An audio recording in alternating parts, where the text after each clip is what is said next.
सुरू आहे। महापालिका अधिकाऱ्यांनी केलेल्या कारवाईविरोधात जैन समाजाचं आंदोलन सुरू आहे। कांबळीवाडी इथल्या 30 वर्ष जुन्या पार्श्वनाथ मंदिरावर तोडक कारवाई करण्यात आली। विलेपार्ले मतदारसंघाचे आमदार पराग अळवणी हे सुद्धा आंदोलनस्थळी दाखल झाले आहेत। या संदर्भात अधिक माहिती देत आहेत आपले प्रतिनिधी ईशान देशमुख। ईशान, उसके पहले श्रुती, आता आपण बघू शकतो मोठ्या प्रमाणावरती जैन बांधव इकडे जमले आहेत। त्या समाजाकडून पांढरे कपडे घालून आणि काळ्या फिता बांधून निषेध करण्यात येत आहेत।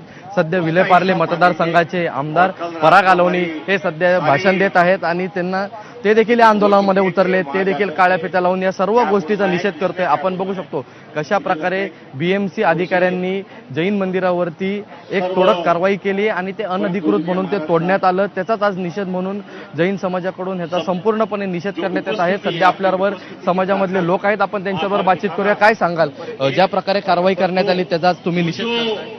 ये जो काम हुआ है, बीएमसी ने ये जो काम किया वो बहुत गलत काम किया हुआ है। ये 30 साल जुना हमारा जैन मंदिर है, इसको बिना किसी सूचना देके और अर्जेंट कार्रवाई करके तोड़ा गया है। जिनेंद्र भगवान वहां विराजमान थे और ऐसी कार्रवाई उन्होंने किया, ये बहुत दुर्भाग्य है और ऐसा नहीं होना चाहिए था और ये एकदम से गलत काम किया गया है। इसके हम एकदम से भर्त्सना करते हैं, इसका निंदा करते हैं इसकी।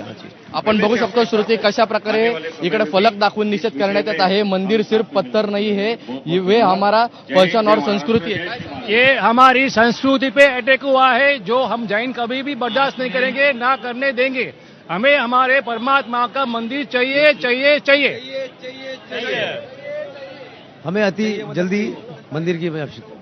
आपण बघू शकतो लांबपर्यंत आपण बघतो जैन मंदिर संपूर्ण लांबपर्यंत उभे आहेत आणि समाजाकडून शांततेत निषेध करण्यात येत आहे काळ्या फिता बांधून। हम समस्त जैन लोग आरके होटल का बहिष्कार करते हैं। बहिष्कार करता है, बहिष्कार करता है।